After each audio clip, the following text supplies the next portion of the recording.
Woo! Wow. We heard, welcome, sweetie. We Hello. heard that you're under the weather. Did you pick it up here or did you bring it in? Did you have anything to claim at the border? No. I'm good. I'm feeling better than yesterday, so that's an improvement. Okay. What is it, like a chest thing or a cold or what have you got? It was a bit of a cold at the beginning of the week, and then it's just it's more just like a virus thing, I think. Well, I think the more and more people that you meet, there's more and more chances of you picking up something, and that's the problem with being a superstar, you know, because All of this travel. and there's everybody in close quarters and everything. So if you can't perform, we understand, but no, I'm going to do my best to perform for you guys. I really want to. Well, Ella, most people on their best day couldn't even dream of hitting the notes that you hit Really? in that song Ghost. Tell us the story of that song. Where did it come from and what does it mean to you to be your first explosive hit like this? Yeah, so Ghost came about. It was at the end of last year. I was coming to a point where I was finishing my record, finishing my album, and Ryan Tedder from One Republic listened to a Drake cover I uploaded online, and he got in touch with the label. They're going back and forth, and he loved my voice, so he wanted to meet me and potentially write with me. He came over to the UK. We met in a studio. Immediately just got along. I mean, he's just got this energy which you just bounce off. And it was really weird. It was like we was old friends, even though it's the first time we'd met. But yeah, literally within like 20 minutes, we sat around a piano and we wrote this chorus called Ghost. And I instantly knew that I wanted this to be my first single. I wanted to create a mini movie video to go with it. I wanted to finish it straight away. And my gut instinct was saying that.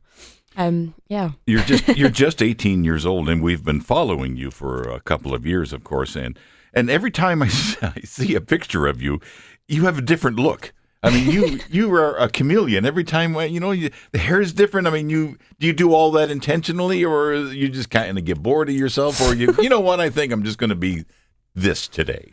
I guess when I look back at my days when I was back on the show X Factor and I was 16, I was quite into like this retro vintage style. And then 2 years on, I guess I've just grown out of it. I like to have mermaid hair, I call it. It looks great.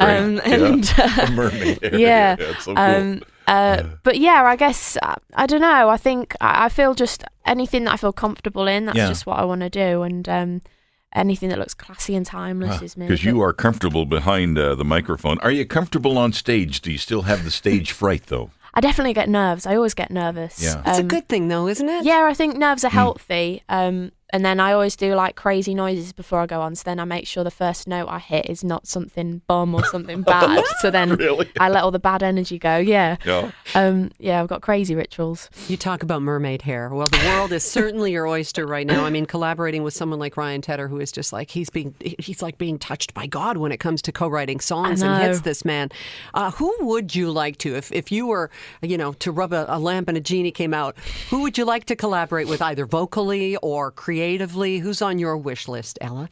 Oh, I'd say vocally, I'd love to do something with Adele. I'd love to do a female British power duo and transcend it to the world. Ooh, I'd love to do something like That that. would be awesome. Really? Now, Adele actually offered you some support when you were Yeah. on X Factor. Tell us about that. Yeah, it was after, I think it was my second week in, I performed Minnie Riperton Loving You, which is one of my favourite songs growing up. I'd listen to it in the car with my mum and we'd screech it out. I sang it, and then I came off stage and everyone was like looking at me and I didn't know why, and I was like, just check your phone.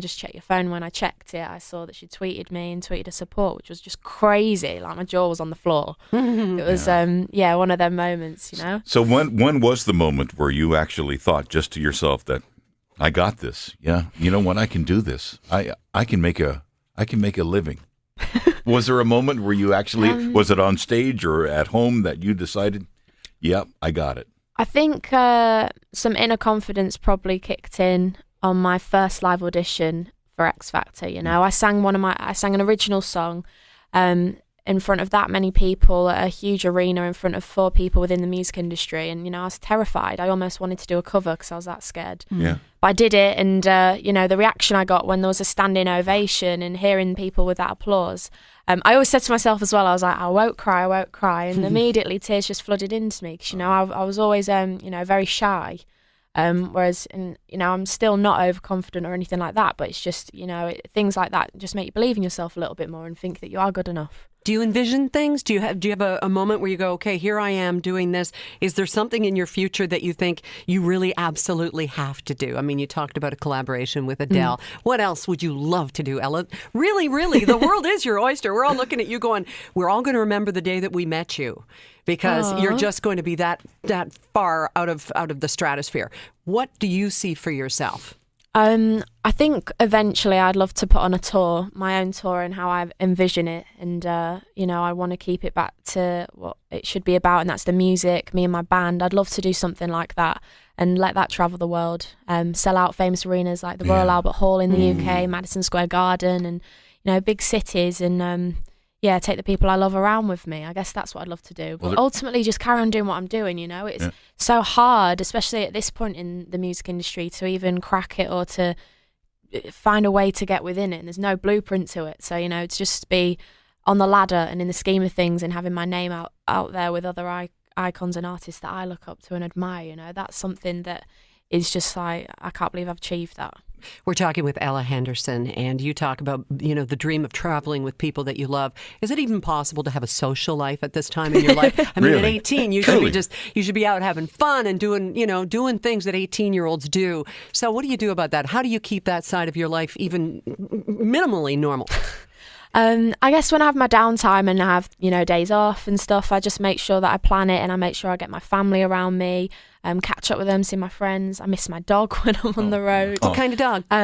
She's a Shih Tzu, which is That's like a what I have. Do you really? Yes. Oh. Mine's Pepper. What's yours? She's called Trixie. Pepper and Trixie. No, there's a What good colour's duo. yours? Black and white. Mine's black. Aw. Oh. I miss mine too. I have one too. He is a lab. He's a big dog. I also have a Labrador as well. Oh, Black do you Labrador. really? That's crazy. Trixie and Lulu, yeah. Oh, That's geez. crazy. I got Those Coda. are our names. That's what we call ourselves on the weekend. So can you travel with your dog next time around? You'll bring your dog with you? I'm going to try to get her a doggy passport because I think if I'm coming away for like months on end, then Sure. I'd love to bring her travelling with me. That'd be fun. That would be good. All right. So no boyfriend, but definitely a dog. I am in a relationship as well, yeah. That's but good. I think you just got to go with the flow and the things that make you happy, follow that because you can't just change your life and evolve it around this. I want this to be a lifestyle, not a job. Oh, that's good. And you'll never feel like you're working if it's doing something you love, right? Exactly. We're getting signals we have to get you into the studio because you have to get away. So if you wouldn't mind, how do you feel? You think you're okay for this? You want to do it? Yeah, I'm going to give it a go. I'm going to give it a good go. For you. That's Oh, wonderful. thank you, Ella. Again, as we said, we will always remember the day that we met you because you're just going to be that huge. You already are in the UK, number one, and finally making it over here to North America. You're breaking through, which so many acts like, Robbie Williams didn't do. A lot of acts haven't done it. You're doing it, and we're just so glad to have been a part of it. Oh, and thank you for we wish having you me. so much luck.